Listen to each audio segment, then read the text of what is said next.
Did you boys remember travelling over to Perth to play the Western Reds? Yeah. Yes. Long trip? Yes. Hard to beat over there, Western Reds? Hard to beat because they played on the Wacker Yeah. and had the cricket pitch. Good for head slamming people. That was actually part of our game plan. What? We went over there in 95 and the game plan was if you're on the cricket pitch, get them and hold them up, but then come in and head slam them on the... You could do it back head then. slamming is... Actually, I got suspended. I reckon I was one of the first people to get suspended. I got Keith Blackett at Parramatta. Oh, it was bad. 2 weeks. Something like you. Yeah, hold them up and head slam them on the cricket Into pitch. the Wacker cricket pitch. Actually, we played them in 95, They had maybe. a lunatic That's team. when MG was at MG, his... Chelsea and Robbie MG's eyes were absolutely spinning. They used to train at a horse. They train... Gloucester Park. Gloucester Park. Yeah, that's where they trained. Who was their inaugural coach? Peter Mulholland. Peter Mulholland. Very good. Why am I asking this? Well, there's talk of a revival. The Perth Bears could be on the agenda. Let's have a look back in the archive at the Western Reds winning their first ever game. St George. The Western Reds dived back into their training routine today. Coach Peter Mulholland washing away victory celebrations with a 7 a.m. swim.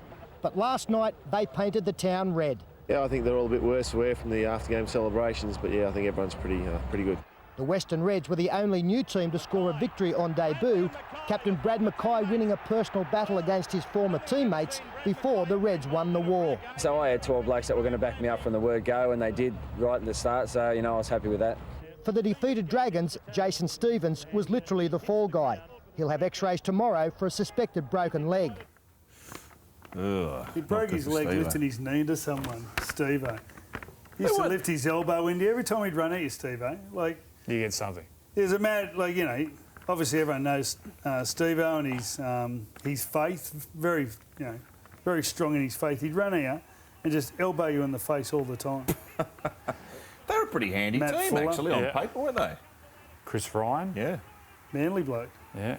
Look at those glorious I didn't. locks. I did remember, That is but Fabio. Brad Mackay. Yeah. Slipped my mind that he played for them. Was he the captain? He would have been the captain. I think MG was captain, wasn't he? No. Was he? I think he was. My great friend David Morrow calling all the games over in Perth. He used to travel every week and call the Western Reds. Thinking of him, mate. I'll tell you what's funny. I got driven here by the wife, and we drove past North Sydney. She never knew it was the ground. She looked at it and she said, "How wonderful is that?"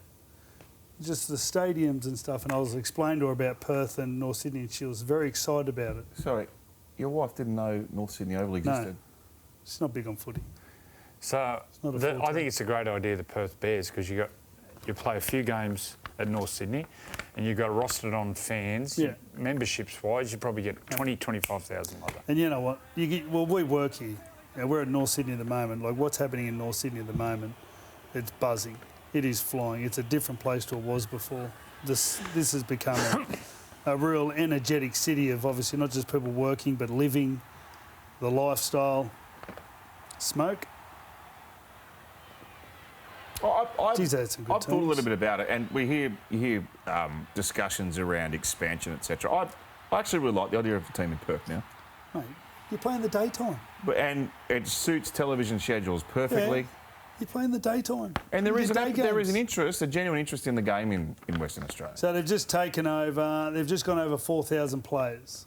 Now that's gone up and down over time. There's been, through different stages, obviously back when the Reds were there, the energy and the interest in rugby league, but they've just gone over 4,000. Melbourne just went over 5,000 players. There's a lot of energy around Melbourne at the moment.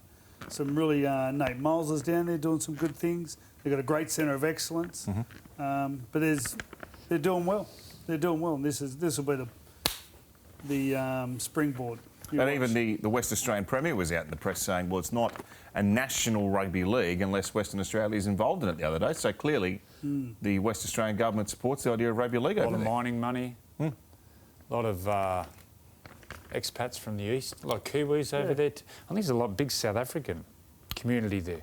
So the South Africans... Big interest in rugby union. That's where the rugby union... The Western Force, a lot of they're folding, aren't they? That's Melbourne Rebels. No, but also the Western No, they're in all sorts. I don't think they're going that great. But what I'm saying, yeah. you know, contact sport, Yeah. the South African people love that. But you get it from the ground up. At different times they've been in our different competitions, SG Ball, whatever. But what's the other one? Jim Beam Cup, New South Wales Cup. This is the next one, PNG, which is a political strategy also to We see what they do in some of those games. to have a better relationship. Well, this is sporting diplomacy this a draw through last year? sport. This is the Prime Minister's. I know thing, that. yeah. Didn't they have a draw? Did they have a draw I last can't year or the year remember. before? I can't remember. Yeah, they'll be in PNG. They won't base themselves out of Moresby, but they'll have to base themselves They'll out of play Cairns. games there. Oh, They'll play all their definitely games there. The ground looks good compared to what... Mate, I played there in 1991. Yes, we saw Vision. We saw Vision the other week. I think it seems inevitable that that's going to happen on a number of levels, but there are a few question marks about how they're going to set up, like you say, where they'll base, where the player's going to live. I mean, it's a complicated, complicated project. Port Moresby has some social issues, so it would be hard to get young Australians with young families to move there. It'd be a huge sacrifice for people to take their families there, whether they're based out of somewhere like Cairns. What's the furthest place up? Cairns? Yeah. Is that where they base themselves from? Yeah, but is that a genuine PNG franchise then? Well, no, I don't think you can. unless I don't think you would be able to take families up there for the whole year to go and live there, a full footy team, like a full footy club. Do a lot of fishing. I think there's a fair bit to pan out there. well, Origin. in 20 years' time, 20, 30, we see Justin Olam, he's up from the Highlands. He's close to the border of Timor. He's from right up. 20, 30 years' time, we might be the best player in the world, might be living in a village somewhere, 300 k's from Port Moresby. We know that's the only country in the world where rugby league's the #1 sport. The growth area up there could be huge. Might be the equivalent of Andrew Johns living somewhere in the PNG Hills. They're your build. Well, I went to KVN, surfing up north. Yeah. Beautiful. Any nightlife? Nah, We know there's a few Johnses around Wales. could be a couple of Origin Thursday night. The first of 3 women's games at Suncorp. Can't wait. So I heard you're back in town and haven't changed a bit, man. Time you get what you deserve. Both teams getting ready to So you wanna fight me? Are you big enough?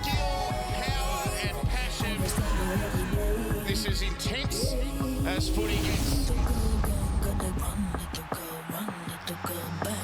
We are ready for Origin footy. She is just all power.